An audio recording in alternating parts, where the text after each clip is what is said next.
के बीच का जो प्रेम है वो भी प्रेम है। बहुत सावधानी से सुनना।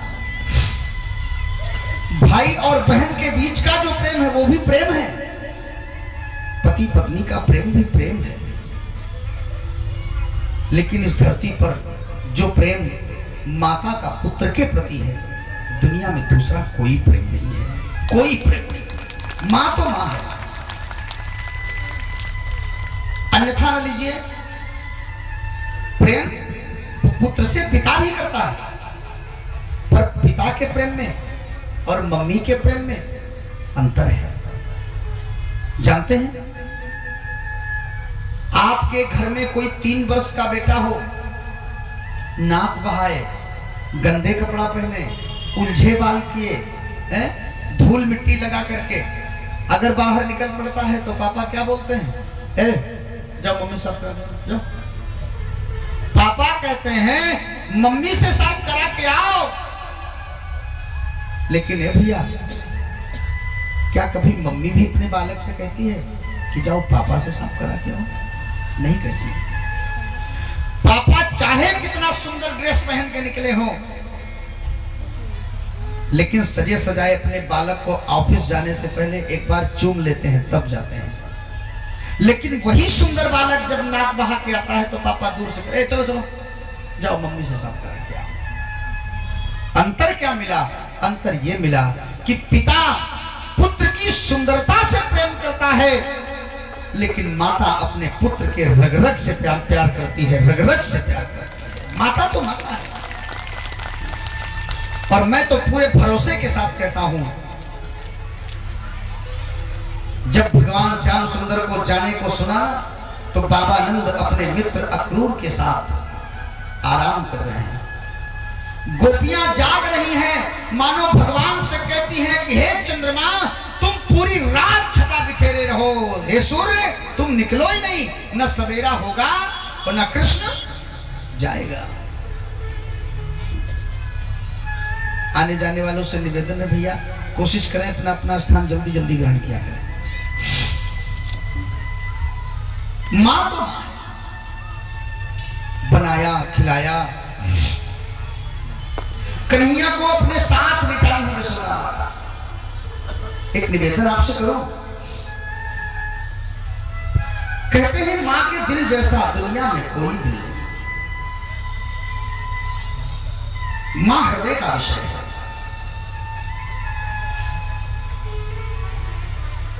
और मैं तो कहता हूं कि इस दुनिया में उससे ज्यादा भाग्यशाली कोई व्यक्ति नहीं है जो सुबह उठता है और अपने जो है माता, आवाज हल्की हो गई भैया, सबसे भाग्यशाली व्यक्ति वो है जो सुबह उठे और अपने माता पिता को प्रणाम कर ले। उस बालक से ज्यादा सौभाग्यशाली कोई नहीं है धरती पर।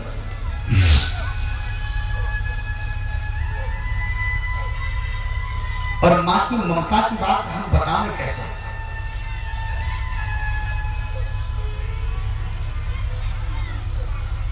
बेटा छोटा जब होता है तो बहुत जरा सा बीमार होता है तो बीमार मम्मी पहले होती है। चाहे कितना कोहरा गिर रहा हो, चाहे कितनी ठंडी हो, पर बेटे को दवा के लिए लेके जाना है तो मम्मी अपने बालक को बचाती है। बीमार बेटा हुआ है पर सबसे पहले मम्मी बीमार होती है। क्या बताओ, एक बार एक 20 वर्ष के नौजवान ने अपनी माता से कहा, माता मैंने सुना है कि मां के दूध के कर्ज से बेटा कभी उर्ण नहीं होता। बहुत ध्यान से सुनना। माता ने कहा, बेटा सही सुने, मां के दूध के कर्ज से संसार का कोई बेटा उर्ण नहीं होता। पुत्र ने कहा, मां लेकिन मैं आपके दूध के कर्ज से उर्ण होके दिखाऊंगा। ठीक है। माता ने कहा, एक तो ऐसा होगा नहीं, अगर ऐसा कर लेते हो तो इतिहास के तुम पहले पुत्र होगे। ध्यान से सुनो। बेटे ने अपनी मां की खूब सेवा शुरू किया, सारी व्यवस्था मम्मी की करता है, नहलाना, धुलाना, तेल लगाना, पैर दबाना, बिस्तर लगाना, खाना, खूब सेवा कर रहा है चकाचक 24 घंटा अहरनिश। ए भैया 6 महीना बीत गया, दिसंबर का महीना आया, ठंडी का। माता ने विचार किया कि मेरा बेटा बड़ी सेवा करता है, लाओ परीक्षा तो करें। दिसंबर के महीने में आज माता जब अपने बेटे के साथ लेटी ना, तो एक डब्बे में पानी लेकर लेटी। रात में जब बेटा सो गया, माता ने एक गिलास पानी भरा और बिस्तर पर डाल दिया। मां की ममता बता रहा। बेटे का हाथ लगा पानी पर, बिस्तर गीला देखा तो कहने लगा मम्मी बिस्तर खराब कर दिया तुमने, जरा सा बता देती मैं तुझे लेकर बाहर चला जाता। माता ने कहा लाला शरीर वृद्ध हो गया है, अंग शिथिल हो गए, पता नहीं चला। बेटे ने कहा कोई बात नहीं, कोई बात नहीं, उठो मैं बिस्तर दोबारा से करता हूं। बेटे ने अपनी मम्मी के लिए फिर से बिस्तर बिछाया, लेकिन मेरे कथा प्रेमी 1 घंटे के बाद माता जी ने फिर से बिस्तर गीला कर दिया, पानी डाल। बेटा ने फिर बिस्तर बदला और तीसरी बार जैसे ही माता ने बिस्तर गीला किया, पुत्र को पता चला, बिस्तर के सहित मम्मी को उठा के बाहर फेंक दिया।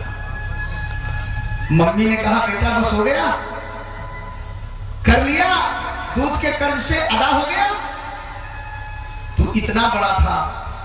मां कहने लगी बेटा पूरी पूरी रात तू बिस्तर गीला करता रहता था, तुझे सर्दी ना लगे इसलिए सदा उठाकर अपने पेट पर तुझे लिटाती रहती थी कि मेरे भैया को ना ठंडी ना लगे। पूरी पूरी रात तुझे सूखे में लेटाती थी, मैं गीले में लेटा करती थी, और तुम 2 बार में ही परेशान हो गए और चले थे मां के दूध के कर्ज से पूर्ण होने। तब शास्त्रों में लिखा है पुत्रो कुपुत्रो भवति, माता कुमाता न भवति। याद रखिए मेरे कथा प्रेमी, मां तो मां है। गोपियां अलग परेशान हैं, बाबानंद बिस्तर पर हैं अक्रूर जी के साथ, और माता जसोदा सिसक रही है पर खुल के रो नहीं पा रही। क्यों? क्योंकि मेरा लाला अगर मुझे रोते देखेगा तो ये भी रोएगा, और मैं अपने लाला को रुलाना नहीं चाहती।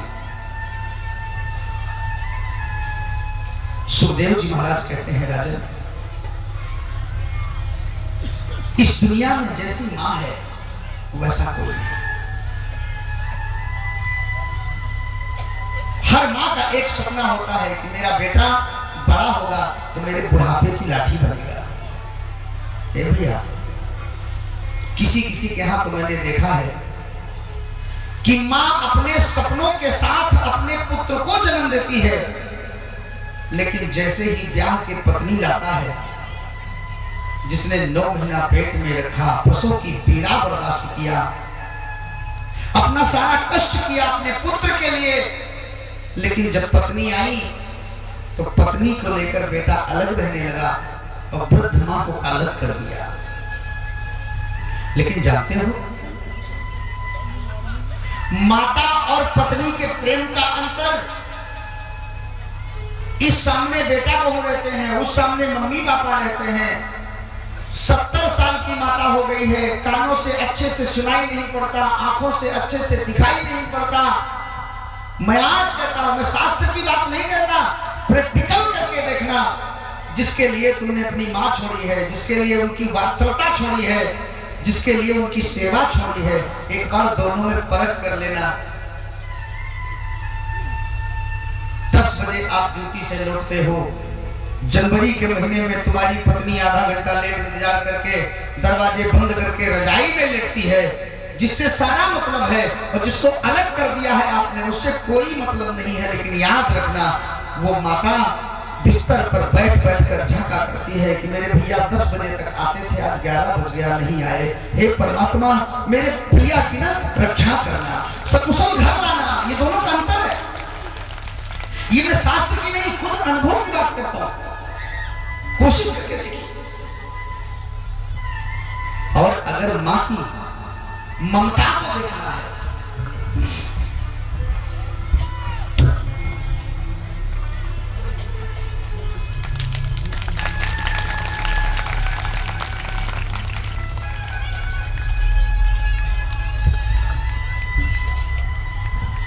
तो उसमें अंतर दिखता है।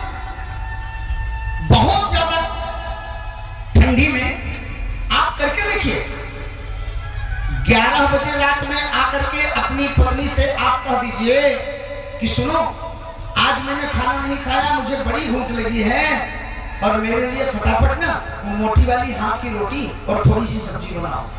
पत्नी का जवाब सुन लेना आप। पत्नी यही कहेगी, प्लीज 11 बज गया, ठंडी हो गई। आप सुबह नहीं उठ पाओगे, हम टकाटक बुला के देंगे। लेकिन ये भैया, जरा 90 साल वाली मम्मी के पास जाओ, जिसके पास तुम 10 साल से नहीं गए हो, छोड़ दिया तुमने अपनी मम्मी को, आंखों से जिसको नहीं दिखता, कानों से सुनाई नहीं पड़ता, लाठी के सहारे जो चलती है, और चले जाओ 90 साल की माता के पास, एक बार कह दो, मम्मी बहुत दिन पहले तुमने मोटी रोटी खिलाई थी, आज मेरा रोटी खाने का मन है, खिलाओगी?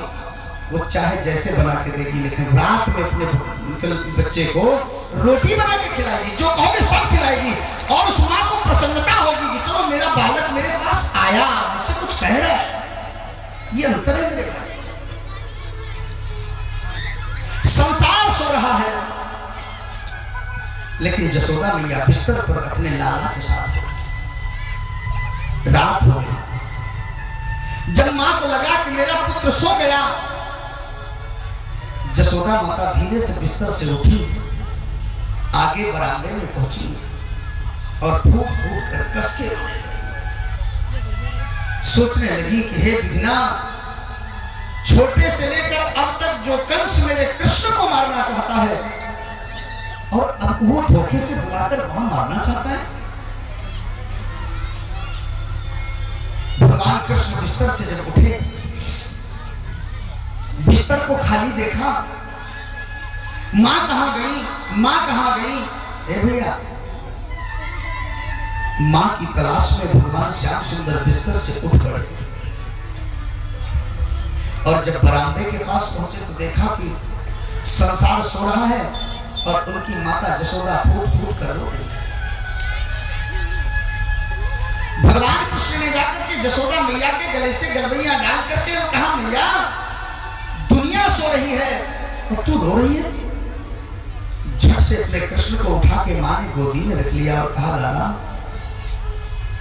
दुनिया इसलिए सो रही है और मैं इसलिए रो रही हूं कि दुनिया का कुछ जा नहीं रहा है और मेरे प्राणों का आधार हमसे दूर जा रहा है, मैं कैसे सो सकती हूँ। अभी होली आ रही है, और जिस मम्मी का बेटा परदेश रहता हो, ध्यान से सुनना, और बेटा परदेश में रहकर जब फोन करता है तो सबकी सब मांगे होती है। पत्नी कहती है कि मेरे लिए होली पे आना तो वो लाना, बेटी कहती है मेरे लिए आना तो वो लाना, और बेटा कहता है मेरे लिए आना तो वो लाना।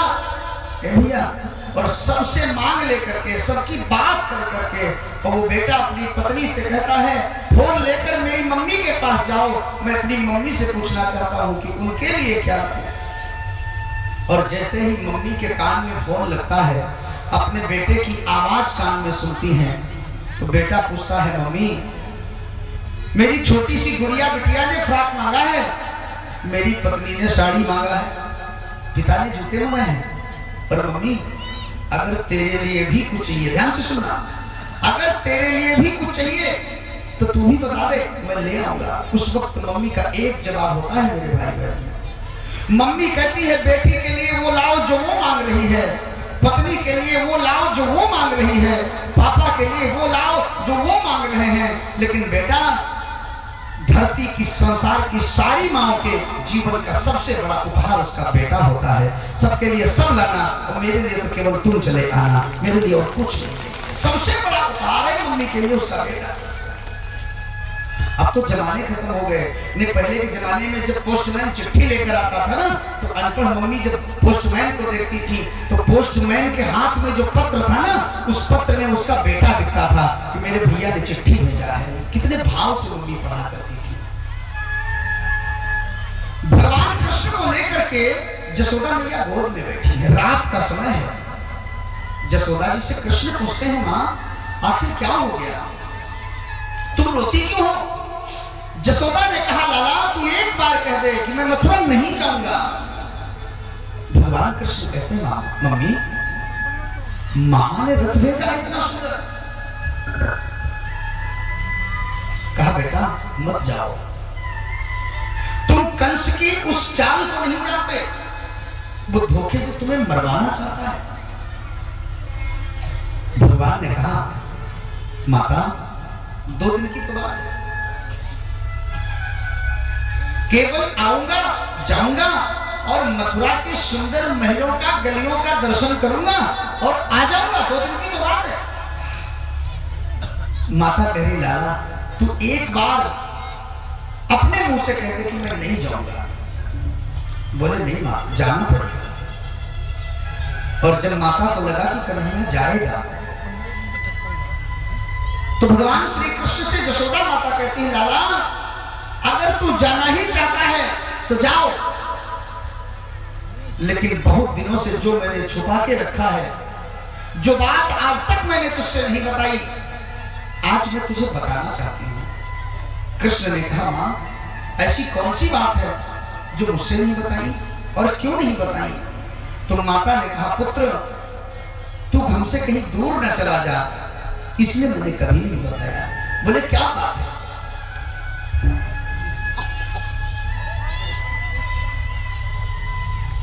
तो जसोदा ने कहा, लाला आज तक तुम ये जानते थे कि मैं ही तुम्हारी मां हूं, पर मैं तुम्हारी मां नहीं हूं। मैंने तो केवल तुम्हारे लालन पालन किया है। और जाहिर है वो तो सुनो, तुम्हारी जन्म देने वाली माता देवकी है, मैंने तो केवल लालन पालन किया है। भगवान अपनी मां के गले से लिपट कर बोले, माता मैंने तो ऐसा सुना है शास्त्रों में कि जन्म देने वाली माता से ज्यादा अधिकार उस मां का होता है जो लालन पालन करती है, तो मैं तो तुझे ही माता मानूंगा। जसोदा माता के उस वृद्ध आंखों से झरझर आंसू निकल रहा है, कलेजा कांप रहा है। कांपते हुए कलेजे को जसोदा मैया ने थाम करके कहा, कृष्ण अब जा ही रहे हो तो जाओ, लेकिन एक काम करना। क्या? बोले जैसे ही जाओगे, देवकी बहन जैसे ही तुमको अपनी गोद में बिठाएगी तो तुमसे पूछेगी कि लाला 11 वर्षों तक तुम जसोदा के आंगन में खेले, जसोदा ने तुम्हें कोई कष्ट तो नहीं दिया? तो कहा, लाला मैंने कभी कभी तुम्हें थोड़े से माखन के लिए मैंने मारा है, कभी कभी मैंने तुम्हारा कान पकड़ा है लाला, ये सब बता देना देवकी से। पर लाला एक दिन मैंने थोड़े से माखन के खातिर मैंने तुझे एक बार रस्सी में बांध दिया था। एक कृष्ण मेरे खातिर देवकी बहन से भूल करके भी ये ना बताना कि मैंने तुझे रस्सी से बांधा था, नहीं तो वो क्या सोचेगी कि अपने प्राणों से ज्यादा प्रिय पुत्र को जिस पर भरोसा किया, विश्वास किया, उन जसोदा ने मेरे लाला को बांधा रस्सी में, वो भी थोड़े से माखन के लिए, उसका दिल टूट जाएगा। एक कृष्ण ये बात न बताना। कृष्ण उठकर खड़े हो गए और कहा, माता आपने कान पकड़ा, मारा, थप्पड़ लगाया, ये बात भले मैं छुपा जाऊं, लेकिन रस्सी में बंधने वाली बात तो मैं कतई नहीं छुपाऊंगा। क्यों? बोले आपसे पहले न जाने मैं कहां कहां आया हूं, मैं बंधनों को छुड़ा देता हूं। जो मेरी शरण में आता है, मेरा नाम लेता है, तो उसके जीवन के सारे बंधन छूट कर वो जीव बंधन मुक्त हो जाता है। बड़ी दमदार बात कृष्ण ने कहा। सुखदेव जी कहते हैं परीक्षित से कि राजन, भगवान ने कहा माता मैंने न जाने कितने बार अवतार धरती पर धारण किया, लेकिन जो कार्य आपने किया वो कार्य किसी ने नहीं किया। ये संसार के बंधनों को काटने वाले कृष्ण को अगर कोई बांध पाया है तो धरती पर केवल जसोदा की ममता के बंधन ने बांधा है। और ये बात तो मैं दुनिया में बताऊंगा कि जसोदा के बंधन में अगर कोई बंधा है, कृष्ण को अगर किसी ने बांधा है तो वो ममता के बंधन में बांधा है, आपने बांधा है। सुखदेव जी महाराज कहते हैं राजन, पूरी रात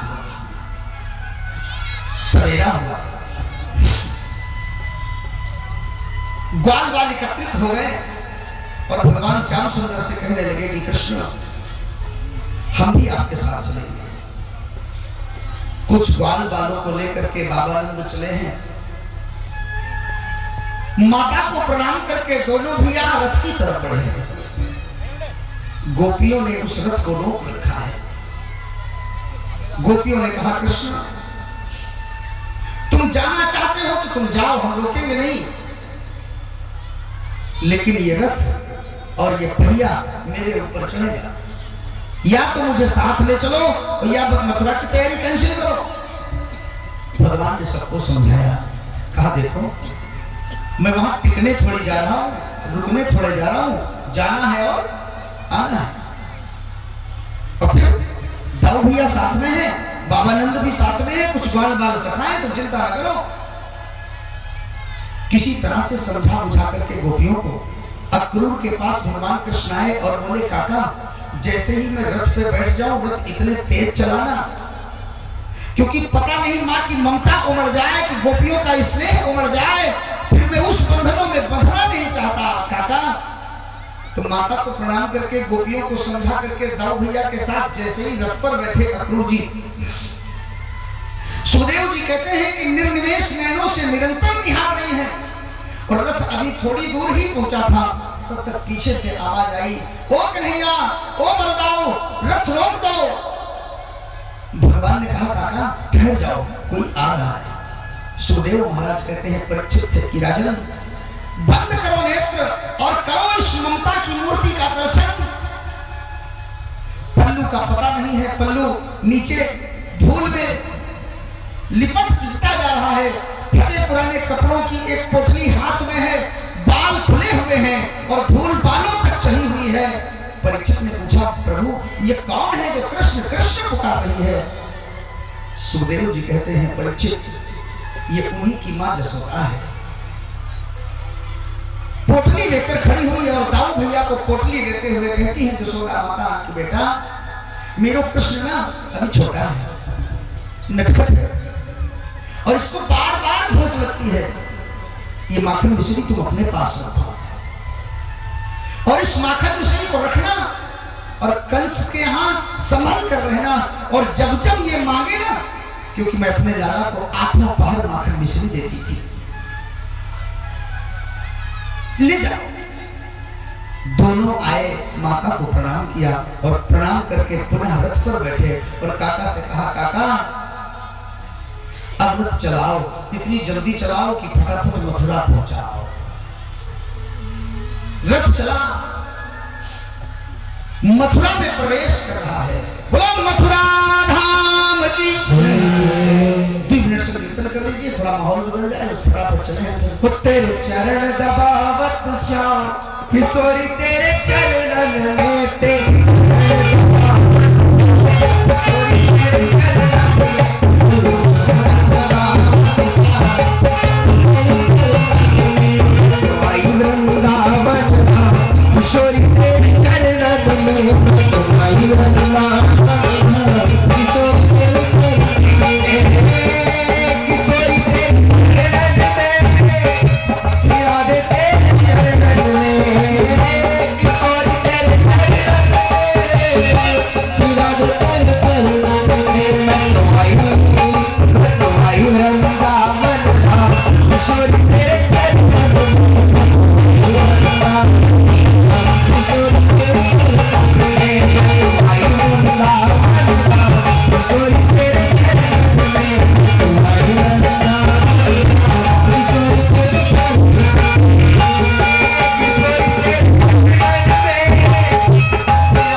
भगवान मथुरा पहुंचे, अपनी जाते ही जननी जन्मभूमि को प्रणाम किया। 1 घंटा 7 मिनट का समय शेष बचा है, नहीं समय बीच बीच बताते रहो तो थोड़ा अच्छा लगता है। अब महेंद्र भैया जैसे आ गए हैं 6 दिन है तो इनको लगे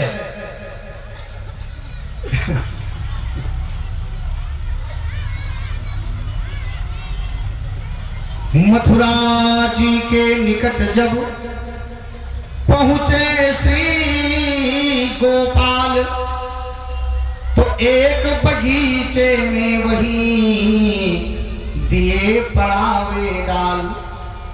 रहने की बढ़िया प्रबंध हो गया है। ए भैया अक्रूर जी महाराज जब रहने खाने का पूरा प्रबंध कर दिए तो भगवान श्याम सुंदर के पास पहुंचकर काका अक्रूर कहते हैं कि प्रभु मेरी बड़ी इच्छा है कि जिनके आने मात्र से मथुरा नगरी शोभायमान हो गई हो, आप मेरी भी। राम जी ने नगर देखने का निवेदन किया था। लखन हृदय लालसा से की जाई जनकपुर,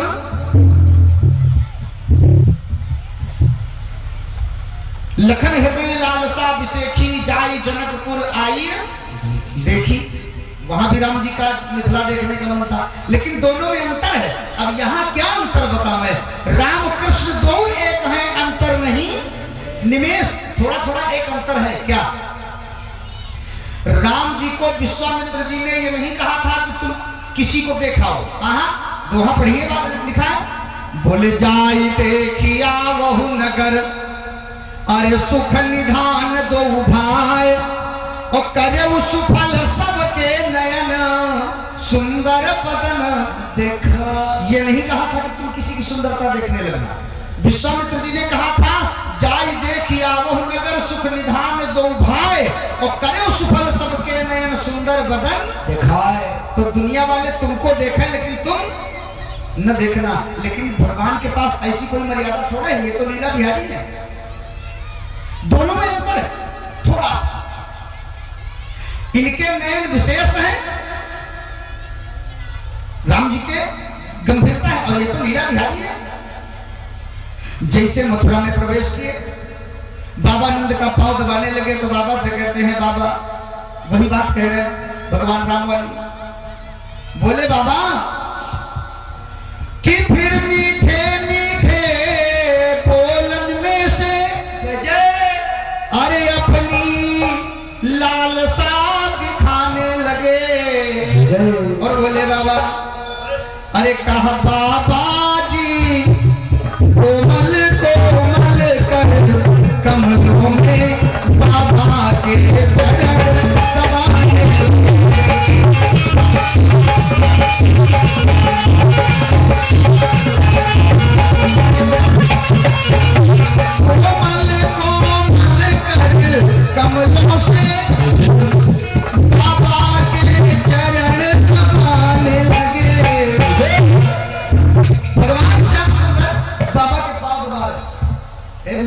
राम जी भी तो विश्वामित्र जी के पांव दबा रहे थे।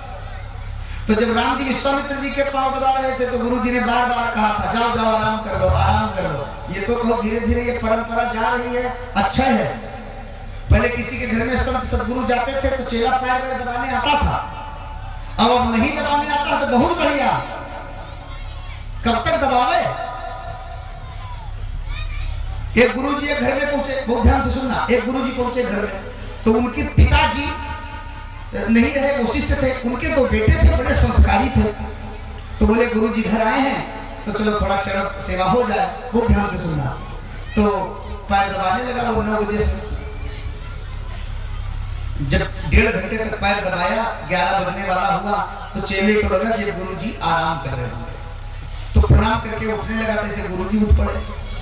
हाँ बेटा कह भाई बोले गुरुजी 4, अच्छा दबाओ दबाओ, फिर दबाने लगा। 1 बज गया रात का, अब लगा इसको कि गुरुजी निश्चित हो गए, तो फिर प्रणाम किया और प्रणाम करके जैसे चलने लगा तैसे गुरुजी फिर उठ गए। हाँ तो क्या नाम तुम्हारा?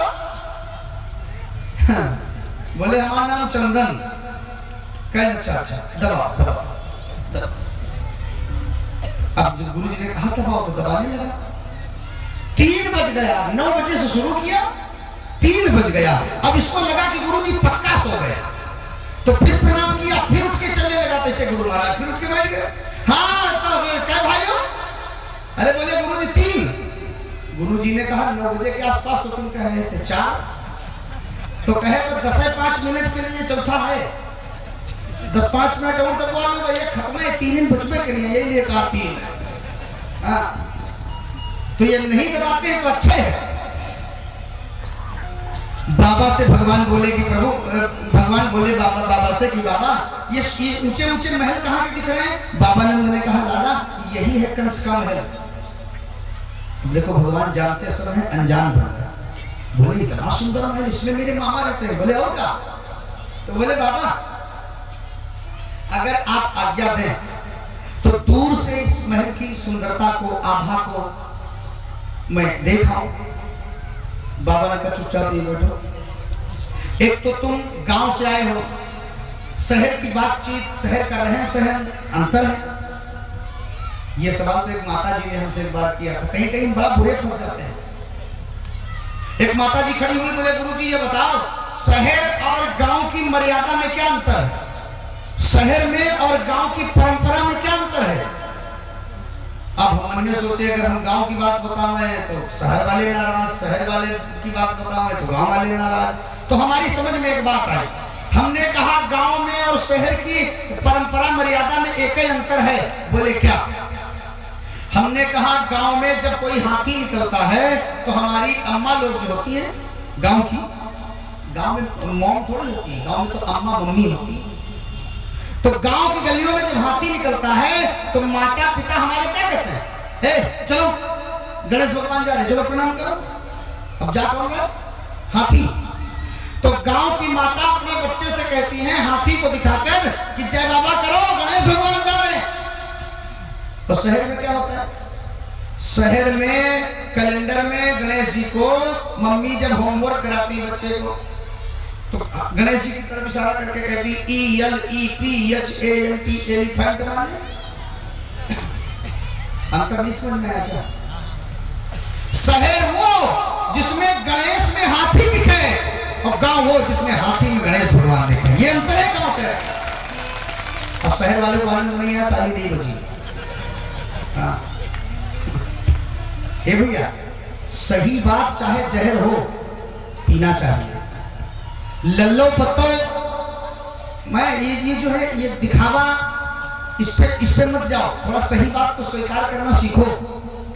आयुर्वेदिक दवा कड़वी भले हो, स्मेल भले आवे, लेकिन जड़ से रोग आयुर्वेदिक दवा खत्म करेगी, पक्का जान लो। लल्लो पत्तो तो वो करे। हम तो जब से भागवत का वो महात्मा का 21वां श्लोक पढ़ लिए हैं तब से लल्लो पत्तो बंद कर दिया। सत्यम नास्ति तपः शौचम दयादानम न विद्यते उदरम भरणो जीवा पराकः कूट भाषणः। मैं भागवत में लिखा है सत्यम नास्ति तपः शौचम। आज था, कल कुछ चर्चा चल रही थी कथावाचकों की। तो बोले गुरु जी आप क्या कर रहा है, अरे वो कमाए खाए। ए भैया आप सब जानते हो, एक बार नारद जी से शिव महापुराण में पूछा गया था कि पाप करने वाला दोषी कि पाप देखने वाला दोषी। तो कहते हैं पाप करने वाले को कम पाप लगता है, लेकिन गलत को गलत न कहने वाला, मौन हो जाने वाला धरती का सबसे बड़ा पापी है, जो पाप होते देखा फिर भी कभी नहीं किया। पाप करना ठीक है, लेकिन जो पाप है गलत है वो गलत को सही नहीं कर रहे, क्या करना उनका काम कर रहे हो। तो करे दो तो तुम काहे जनेऊ धारण किए हो, तुम काहे वेद पढ़ रहे हो, खाली शास्त्री लिखवाने के शौकीन हो। शास्त्री लिखवाओ चाहे आचार्य लिखवाओ। जब 11 साल का लड़का शास्त्री लिखाता है, अब भैया हमारी समझ में नहीं आता, पढ़े लिखे लोग बैठे हो, शास्त्री मतलब बीए, अब आचार्य मतलब एमए। अब वो 11 साल का लड़का शास्त्री लिखा है, घूम रहा है। कब शास्त्री कर लिया भाई उसने? विद्वान है लेकिन शास्त्री थोड़े है,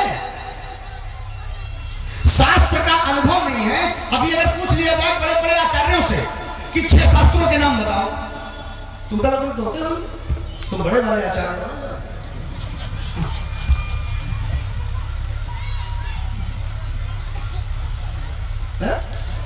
यही है। अभी अगर वो संस्कृत की शुरुआत में सहतोते तो तमते तान तेल का भ्याम कहीं के दिया जाए, 250 ग्राम मिठाई खा के पानी पीने की पंडितों की बड़ी आदत, तो ये श्लोक स्वर कहां टूटेगा? कहो सहतोते तो तमते तान तेल का भ्याम नहीं कहो, खाली जजमान से कहेंगे पवित्र धारण करो कि क्या उन्हें डालो। यही शास्त्री है।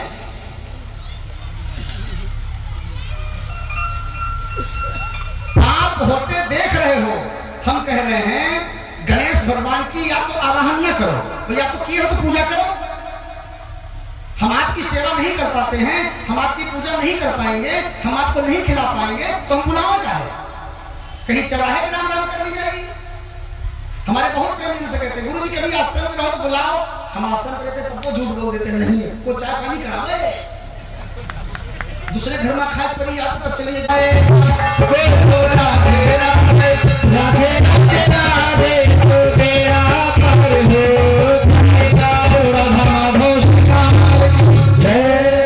खाली जय ही तो आपको बोलना है, कुछ थोड़े करना, फिर आराम करो, जोर से बोले बोलो दानेश्वर महादेव की गजब जयकारा बड़ा। सुदेव जी महाराज कहते हैं परीक्षित से कि राजन, बाबा ने कहा बेटा तुम हो गांव के पढ़े लिखे हो नहीं, और शहर की मर्यादा शहर की परंपरा में अंतर है। हम किसी तरह तुमको चुपचाप लाए हैं, कंस राजा हैं, बुलाए हैं, धीरे धीरे काम बना के लौट चलेंगे, और तुम भैया शरारती आदमी हो, इधर उधर चलोगे, झंझट करोगे जरूर। भगवान बड़े धीरे धीरे बोले बोले बाबा हमको लड़ाई झगड़ा से कहां मतलब है, दूर दूर से चला जाऊं, खाली मैं दीवार छूना चाहता हूं, कितना बढ़िया महल बना। और फिर दाऊ भैया साथ हैं हमारे, और फिर लड़ाई भड़ाई सबसे मतलब क्या?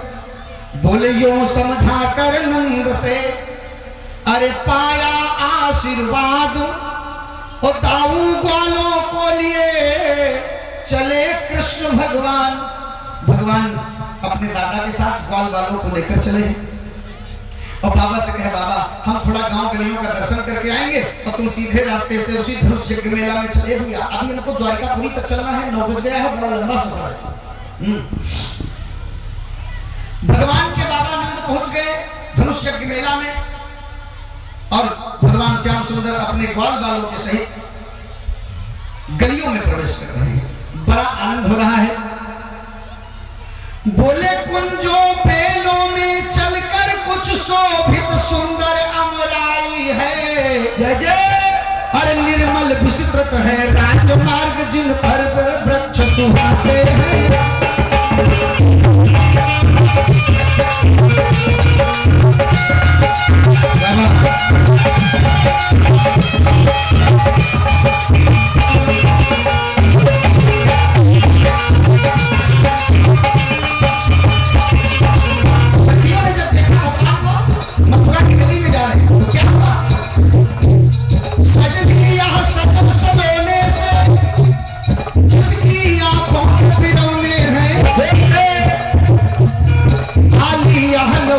सोने में कह दो किसके ये छोरे हैं।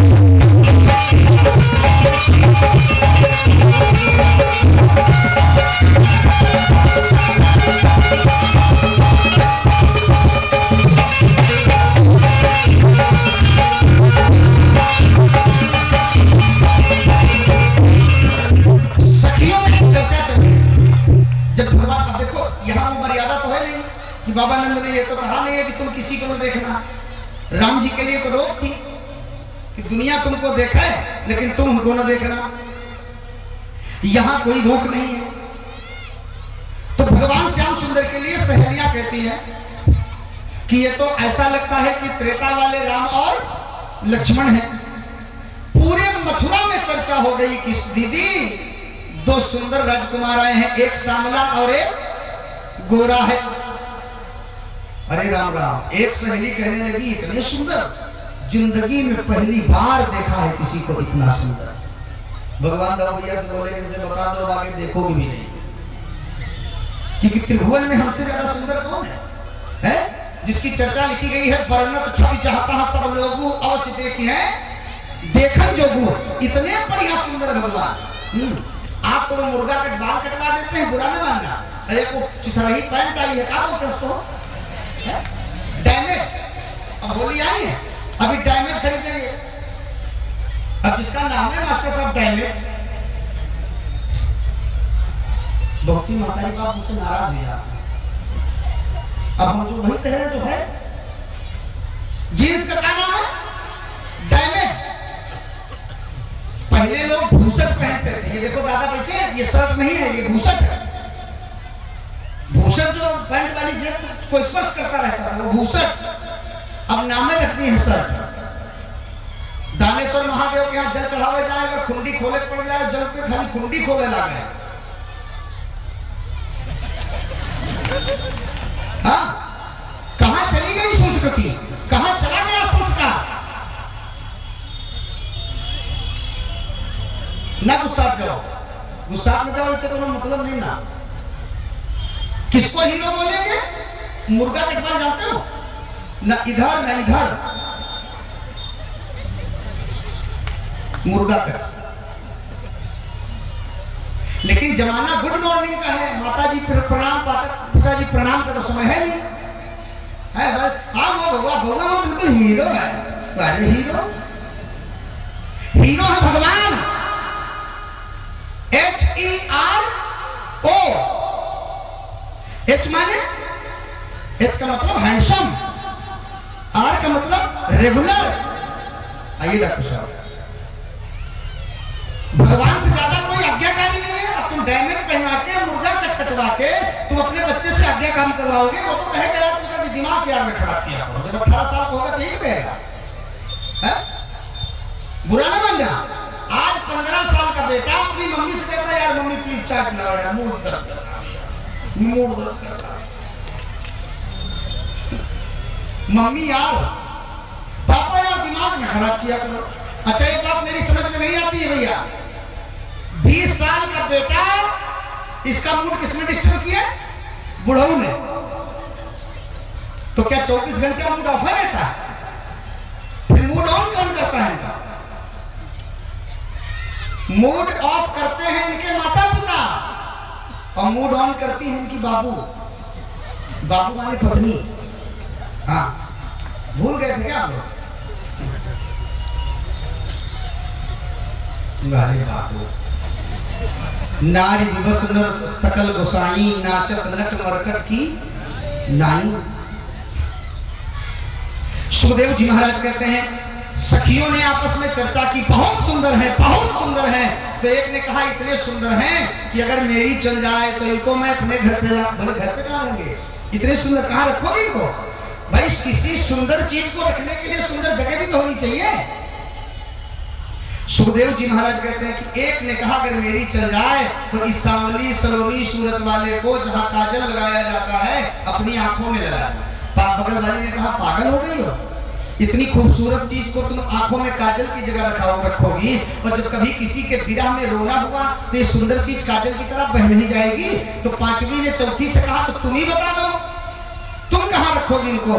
तो बोले हम रखेंगे पुतली के नीचे, पलकों के नीचे, और इनको आंखों में रख के बाहर का ढक्कन बंद कर लेंगे, पूरी जिंदगी न देखेंगे और न इनको निकलने देंगे।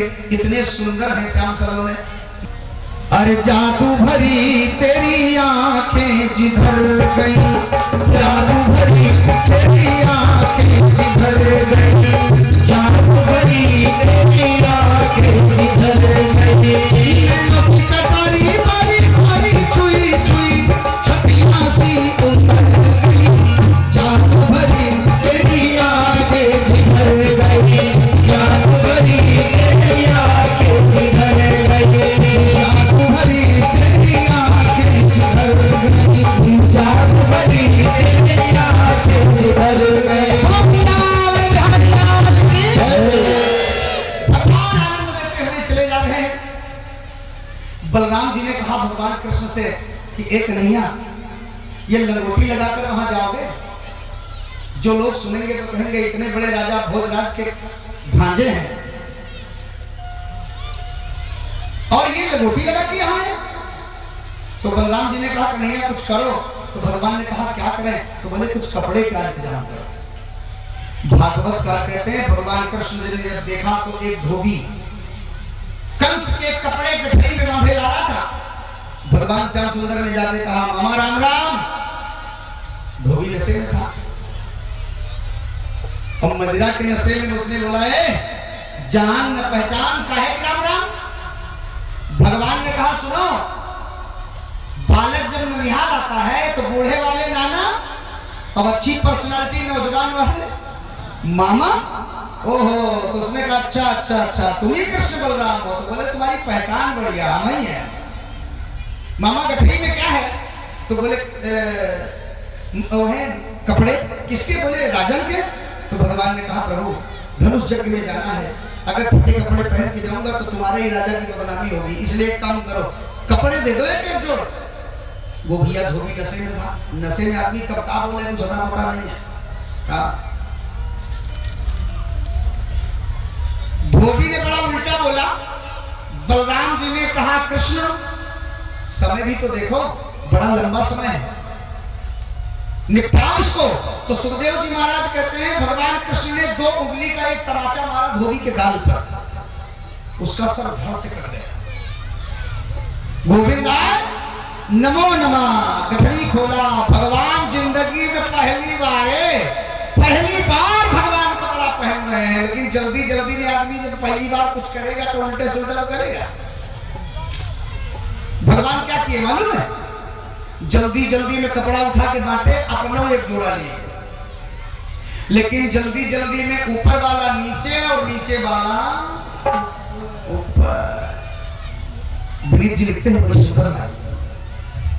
अरे जामे को पैजामा माना, अरे पैजामा जामा बना लिया, अरे साफे को साफा कर डाला, रूमाल कमर में बांध लिया,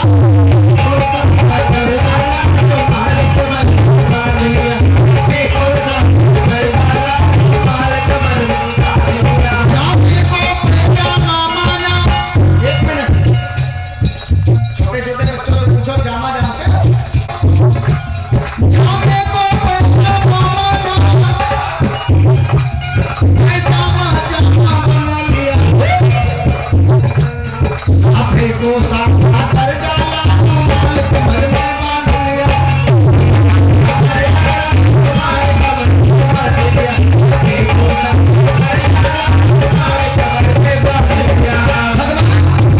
सुखदेव जी कहते हैं कि जामे की जगह पैजामा और पैजामे की जगह जामा पहन लिया भैया। अब भगवान 11 साल 52 दिन के,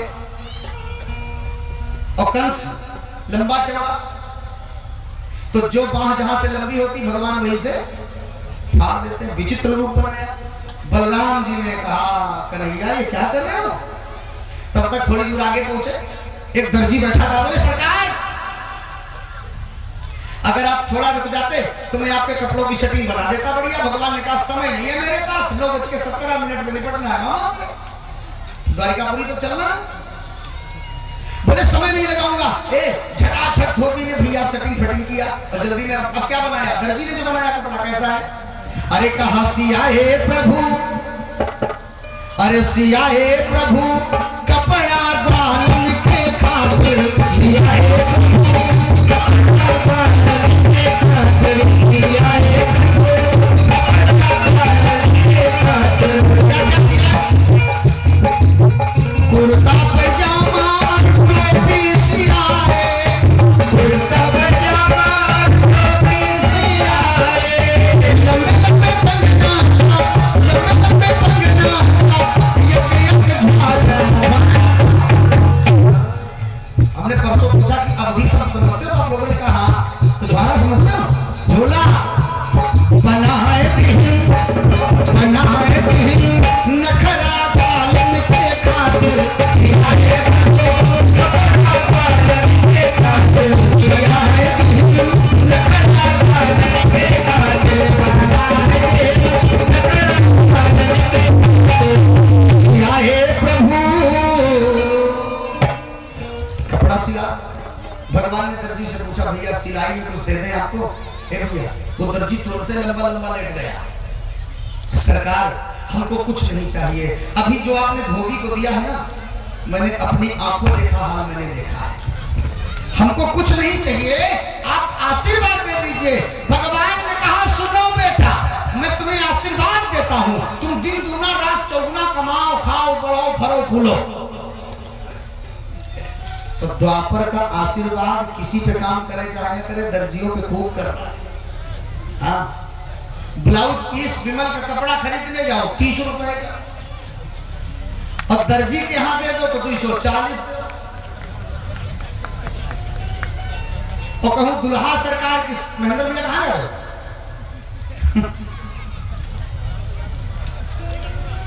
आ जाओ भाई, मामा के यहाँ बड़ा प्रोग्राम है। कहीं अगर शेरवानी सिलना पड़े तो 4 बार तो दुल्हा को टेलर बुलाता है फिटिंग देखने के लिए। तो काम कितनी देर का बहादुर दादा, कितनी देर का काम? पहले जमाने में जोने समय में पुराने लोगों के शादी में हुई एक ही जामा और एक ही काम चल जाता हो।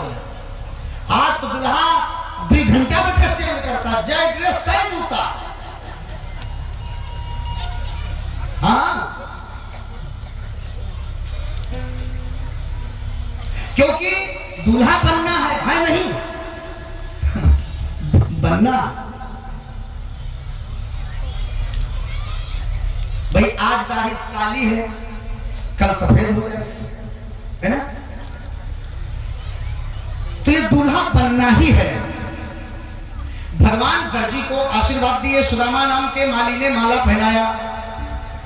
भगवान आगे बढ़े तो दाऊ भैया ने कहा एक कन्हैया सारा काम हो गया है, कपड़ा हो गए, फिटिंग हो गई, माला फूल भी हो गया, लेकिन एक काम बाकी है। क्या? बोले चंदन बाकी है। ए भैया वृंदावनी चंदन और माला के बड़े शौकीन है। हाँ, वृंदावन में रिक्शा चलाने वाला भी चंदन लगाकर और तुलसी धारण करके राधे राधे करता हुआ जाता है। हम तुम भारत में जाते हैं तो वो मुंह से कहता है राधे राधे, बगल हो जा। कथा में कोशिश करें कि बतलाए ना चले, बिना बतलाए तो बतलाओ।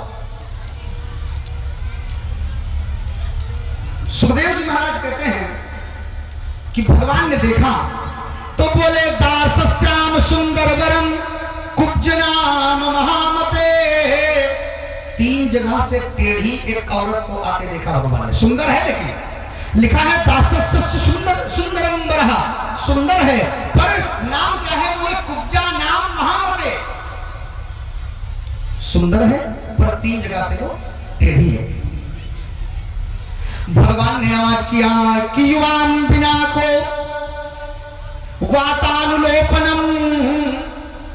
भगवान ने बड़े सुंदर सुंदर शब्दों का प्रयोग किया। ए सुंदरी, ए मृगनयनी, तुम कौन हो? हाथ में क्या लिए जा रही हो? कुब्जा भैया डंडे के भरोसे सीधा हुई। कुब्जा ने कहा क्या पूछना चाहते हो? बोले तुम्हारा परिचय नाम। तो बोले सरकार त्रेता वाला परिचय दूं कि द्वापर वाला? आधार कार्ड वाला नाम बताऊं कि कहां सुनी वाला? बलराम जी ने कहा कृष्ण ये क्या पूछ रही है? तो कहा ये भागवत जैसा ही एक ग्रंथ है जिसमें 19,000 श्लोक हैं। गर्गाचार्य जी का लिखा ग्रंथ है बिल्कुल भागवत के जैसा, उसका नाम है गर्ग संहिता। तो गर्ग संहिता के मथुरा खंड के 6वें सर्ग के 9वें श्लोक में स्पष्ट आया है युवम यस्तु समम रूपम तम त्रैलोक्य न विद्यते। ये जानते हो कौन है? ये वही सुपर्णखा है, रावण की बहन। सुपर्णखा से तो काफी लोग परिचय होंगे। सुपर्णखा जब भगवान श्री राम के पास गई थी तो लक्ष्मण जी ने इनकी नाक काट दिया था। तो कुब्जा ने कहा तुम वही हो ना जिसने मेरे नाक कान का ऑपरेशन किया था लक्ष्मण? अच्छा आपकी तुम बड़े ये छोटे। बलराम जी ने कहा मैंने तुम्हें पहचाना नहीं, तुम कौन हो? तो बोले मैं त्रेता की सुपर्णखा हूं। मेरी जब नाक आपने काट दिया था तो गोदावरी नदी में नाक बराबर पानी में खड़े होकर हजारों वर्ष तपस्या किया था भगवान भोलेनाथ की। तब भगवान भोलेनाथ से मैंने कहा था कि प्रभु इस युग में भले नहीं लेकिन मैं भगवान को पति रूप में वर्ण करना चाहती हूँ, उनके चरणों की सेवा करना चाहती हूँ। तो मैं वही हूँ। और रही बात नाम की तो लिखा पढ़ी में मेरा नाम है शैलेंद्री देवी, लेकिन शैलेंद्री देवी नाम पूछोगे तो पूरे मथुरा में कोई नहीं बता पाएगा। मेरा नाम है कुब्जा। लेकिन जो बात त्रेता में सुपर्णखा ने राम जी को कहा था वो बात ये फिर कह रही है। त्रेता में सुपर्णखा ने राम जी से क्या कहा था? अरे तुम सम पुरुष, अरे तुम सम पुरुष नमो सम नारी, मौसम नारी यह संजोग विधि रचा हमारी। तुम सम पुरुष मौसम नारी, मौसम नारी यह संजोग विधि रचा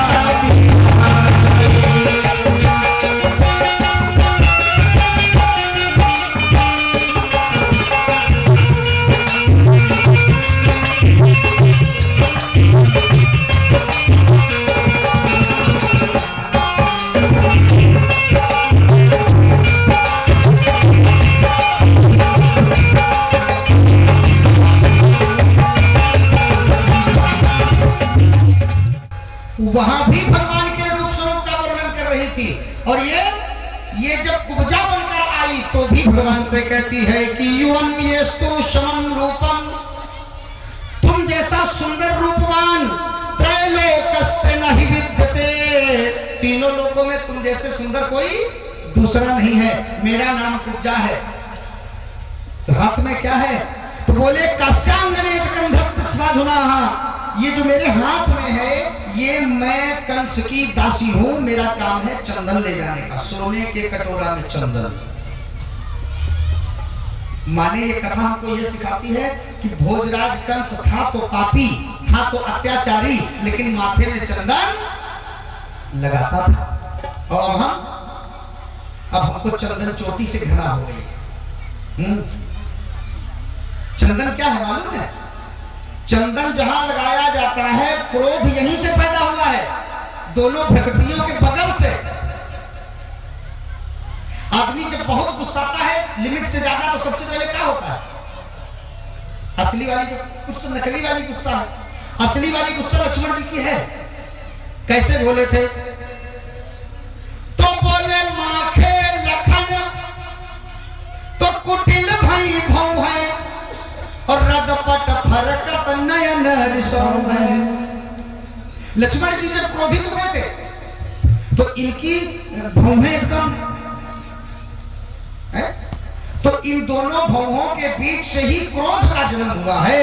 और जब हम चंदन लगाते हैं, माताएं बिंदी बिंदी लगाती ना, इसीलिए कहा गया है कि ये सिंदूर का भी टीका रखा करें। हाँ, अब तो ज्यादा नहीं बोलेंगे, जो कुछ बचा होगा कल बोलेंगे, अभी कल और बुलाना है ना। और समय भी ज्यादा नहीं है, आप लोग फिक्स समय लेकर आते हो, हम तो डरबस बहुत जल्दी आ जाते हैं कि हमें कोई न कहे कि गुरुजी आप लेट में आते हो। ऐसा थोड़ा है। हम समय इसलिए आते हैं कि कम से कम 3 घंटा की कथा है तो 3 घंटा बिल्कुल चकाचक आनंद बरसे। तो दोनों भों के बीच से क्रोध का जन्म है, इसलिए टीका लगाना चाहिए। अपनी अपनी कंपनी का टीका लगाओ भैया, जो गुरुजी ने आपके दिया है ना कुछ लगाओ तो भी थोड़ा सा चंदन लगाओ। आज हमसे वो अमन कह रहे थे, गुरुजी चंदन लगा लो तो मूड बड़ा रिलैक्स रहेगा ही। कस्तूरी तिलकम ललाट पटले वक्षस्थले कौस्तुभम नासाग्रे परमोत्तिकम करतले वेणु करे कंकणम सर्वांगे हरचंदनम सुललितम कंठे च मुक्तावलिर गोपस्थो परिवेष्टितो विजयते गोपाल चूड़ामणिम। क्या फायदा है? कुब्जा ने चंदन लगाया भगवान को, क्या मिला? बलराम जी ने कहा कृष्ण इसने तुमको चंदन लगाया है, तुमको सुंदर बनाया है, तो थोड़ा तुम भी कृपा करो ना इसको। कहते हैं जो भगवान को सुंदर कहते हैं फूल माला से चंदन से, तो भगवान उनके जीवन में भी सुंदरता देते हैं। भगवान ने दाढ़ी में जरा सा हाथ लगाया तो वो 3 जगह से टेढ़ी कुब्जा, अच्छा सुंदर ऑलरेडी पहले से ही थी, वो खाली टेढ़ी थी तो वो कुबड़ हटा दिया भगवान ने, क्योंकि भगवान को उसने सुंदर किया तो भगवान ने उनको भी सुंदर कर दिया। बोलो वृंदावन बिहारी लाल की जयकारा में कंजूसी न करो, बाकी कोई कुछ करो चाहे न करो। कुब्जा सुंदर हो गई, और जब सुंदर हो गई तो भगवान का देखो, जब तक सुंदर नहीं थी, जब तक 3 जगह से टेढ़ी थी, तब तक तो पल्लू वल्लू का पता नहीं था। अब फैशन में आ रहा धीरे धीरे, पल्लू का पता नहीं था। लेकिन जब भगवान सुंदर बना दिए इनको, तो 1.5 हाथ का घूंघट काट के तो भगवान श्री कृष्ण के पीतांबर को पकड़कर कहती है घर चलोगे? तो भगवान कृष्ण दत्ता से कहते हैं दत्ता ये सुंदरी घर बुला रही, चले जाए। बलराम जी ने कहा बिल्कुल नहीं, एकदम नहीं, अभी तो जाने नहीं है, अभी तो पहले वहां चलना है। भागवत में लिखा, कुब्जा ने कहा कि यही वीर ऐ वीर ग्रहम यामो, घर चलो रे।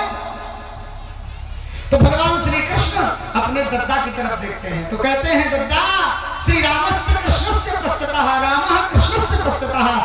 देखा, बोले दद्दा क्या करें? तो बोले विद्युत महोत्सव, पहले महोत्सव देखो, पहले जहां चल रहे वहां चलो, इससे बता दो बाद में मिलना। भगवान ने कहा आप कुटिया में चलिए, मैं अभी नहीं आ सकता, मैं तो आज अपने मामा से मिलूंगा, क्योंकि समय हो गया है मामा से मिलने का, 3 मिनट लेट भी हो गए हैं। आप चलिए और मैं मामा से मिल के आऊंगा। चली गई कुटिया, भगवान आगे गए, बाबानंद पहले से बैठे हैं और प्रवेश वाले गेट में, जैसे कथास्थल का गेट है ना, ऐसे गेट पे कोयलिया पीड़ हाथी मदान है नशे में, और उसके ऊपर रहने वाला वो ऐरावत, वो महावत, वो भी नशे में। भगवान श्री कृष्ण ने बड़े अच्छे शब्दों में कहा अरे महावत महोदय कृपया अपने हाथी को बगल करिए, यही कह रहे होंगे और क्या?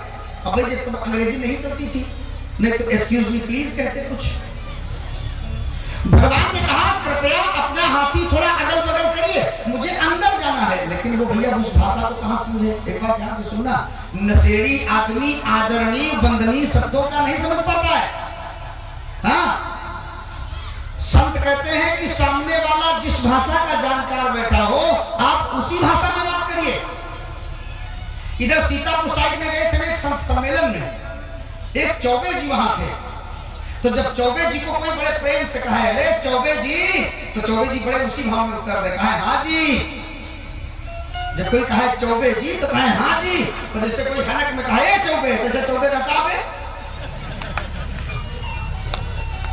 तो जो जिस भाषा का समझदार बैठा हो उससे उस भाषा में बात करो। ये निवेदन कह रहे हैं। अब वो भैया कौन है बहुरूपिया? मनसुखा दादा 2.5 फुट की लाठी लेकर पहुंचे भगवान से, बोले दादा इधर आओ तुम। ये उस भाषा को समझ नहीं रहा है, जिस भाषा को आप बोल रहे हो वो ये भाषा नहीं समझ रहा है। इनकी भाषा हमें आती है, आप इधर को 2.5 फुट का लठ लेके मनसुखा दादा पहुंचे, बोले एक डंडा में खोपड़ी खोल दूंगा, इसमें लाइसेंस की जरूरत नहीं है, बगल करो। सुखदेव जी महाराज कहते हैं कि बलराम जी ने पकड़ा पूंछ, कृष्ण ने पकड़ा सूंड और उस हाथी को खींचा ही। अब बोलो, सोचो धरती का बोझ उतारने वाले भगवान और धरती का बोझ लादने वाले बलराम, दोनों ने कोयलिया पीड़ हाथी का गोविंदाय नमो नमः कर दिया। बोलो सच्चिदानंद भगवान की जय। अब भगवान पीतांबर वाले तोड़ दिए हाथी का दांत, एक गद्दा को दिया, एक अपना रखे। अब सोचो पीले रंग पे जब लाल रंग गिर जाए दो चार बूंदी तो कितना बढ़िया लगता है। भगवान के कंधे पर पीतांबर पड़ा है, पीतांबर पर खून से रक्त रंजित वो दांत जब रखा गया तो खून की छींटे दिखी, जबरदस्त लग रहे भगवान। और कहते अंदर गए। बलराम जी ने कहा क्या करेंगे? तो बोले सबसे पहले तो तुम धनुष जंग के पास चलो जिसकी खातिर आए हो। क्यों? जब तक धनुष टूटेगा नहीं। अच्छा देखो, दोनों की लीला में धनुष टूटा, रामो जी में धनुष टूटा और कृष्णो जी में धनुष टूटा, लेकिन बड़े श्रेष्ठ लोग बैठे हो। एक बात कह दूं, जब राम जी ने धनुष का 2 खंड किया तो परशुराम बाबा टूटे हुए धनुष के खंडों को देखकर बहुत तमतमाए थे। तब लक्ष्मण जी ने परशुराम जी से कहा था कि धनुष टूट गया तो टूट गया, तुम काहे टूटे जा रहे हो? हैं? यही धन पर ममता के हेतु सुन रिसाई कहा भगकुल केतु और बहु धनु ही तोरी लड़काई कबहु न असर सिकीन गोसाई। परशुराम जी बोले रे न बालक काल बस बोलत तो ही न संहार, और धनु ही समझ पुरार धन विदित सकल संसार। संसार की धनु ही और शिव जी के धनुष में अंतर नहीं दिखता।